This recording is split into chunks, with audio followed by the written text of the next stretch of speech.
brief description of all the components that go into Flappy Bird. Real quick, it spit out a 6-step plan to make Flappy Bird in the Unity game engine.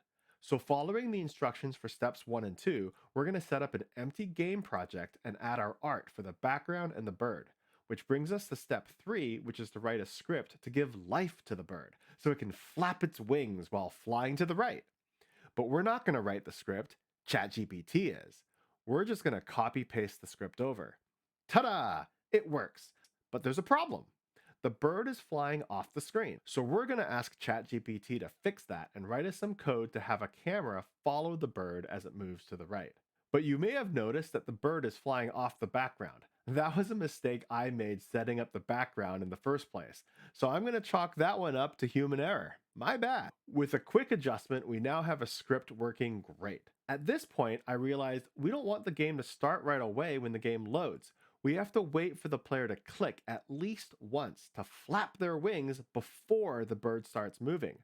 Otherwise, you go barreling into the ground as soon as the game starts. As per our main rule, I had ChatGPT write all of the code to delay movement until the player had flapped their wings for the first time. And success! The game now waits until the first click, and then you can flap, flap, flap your heart away. Have you been wondering where The the wings aren't even art we've flapping been though. using came from? Since ChatGPT is writing all of the code, well, if you haven't guessed already, the art is generated by AI as well. I fed rough blockout sketches into Midjourney and had it fill in the details for the background environment, the bird, and the What pipe the obstacle. This fuck? brings us to step number 4. Things are going to get really interesting. In step 4, obstacle pipes are going to start appearing. ChatGPT has given us instructions to hook up the physics for the pipe, which will cause the bird to collide with the pipe, which is how the game's going to end. But as I was reading the instructions ChatGPT had provided, this line caught my eye. ChatGPT was planning to create the obstacles off to the right of the screen. That seems fine. But then it proposed moving the pipes left at a constant speed.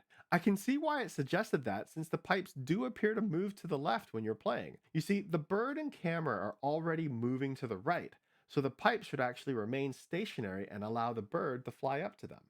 I pointed this out to ChatGPT, and ChatGPT agreed. You're right, it said, and it proceeded to correct itself. I copy pasted the code back in, and now it works great, except wait, what's going on? The bird's flipping around like some kind of cuckoo bird. This is the first curveball that I'm going to throw at ChatGPT because this was not part of the original design What if you don't know how to specification. do this though? We're going to ask it to You don't know Z rotate the rotation bird or based anything on like whether that. the bird is moving up or down. Without any hesitation, ChatGPT said, "Sure. You want the That's bird to still tilt up crazy. and down? You got it." And it gave me the code to do so. And now we've got this awesome little bird that tilts up and down based on the direction it's moving rather than spinning around like a pinwheel. And that brings us on to step number 5 to implement game over and scoring conditions. What I really like about this process is that while ChatGPT is taking care of the code, I get to focus my attention on design work. I get to position text elements on the screen, I decide the distance between the pipes, or the exact tuning numbers for how hard the bird flaps its wings. So now we have scoring working. But if you'll notice, the points are actually incrementing before I get to the pipe. That seems wrong. I actually want the score to increment when the player passes through the gap in the pipes. So we're going to ask ChatGPT to adjust the code to give us more control over the exact moment in time that the point is awarded to the player. The player now gets points when they actually pass through the pipe. At this point, I realized that we're missing a ground for the game. The ground in Flappy Bird is really helpful to provide that constant sense of forward movement other than the pipes. The ground was not part of the original specification, but I said, nope, we're gonna need it.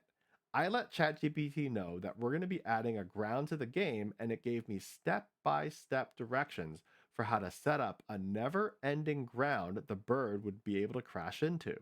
And now we have an infinitely long ground along the bottom of the screen, reinforcing that sense of forward movement.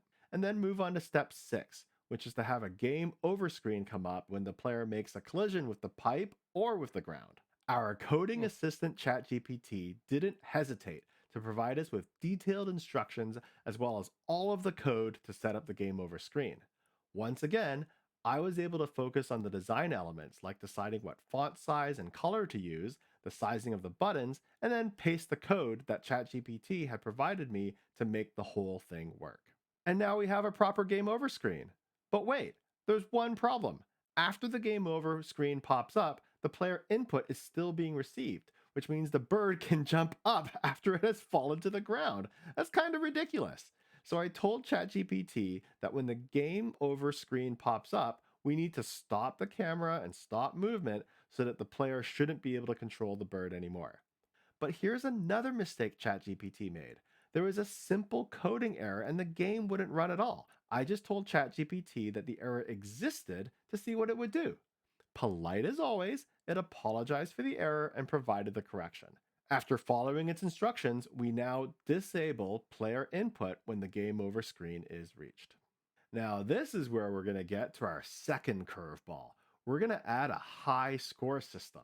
Let's see how well Bro, ChatGPT I feel like adjusts I'm to this getting brain cells brand new watching this. request after we had basically finished all 6 steps of the original plan. I copy pasted all the code it had provided me, but watch what happens when I run the game with the new high score code enabled.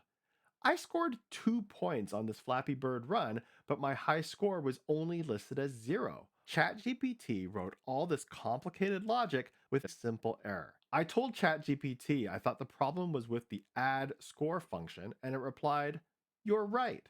It's almost like we're working together. We now have a high score system that works." On this round, I got a high score of 9, and the score is retained between rounds. So, could somebody with no coding knowledge use ChatGPT to make a game?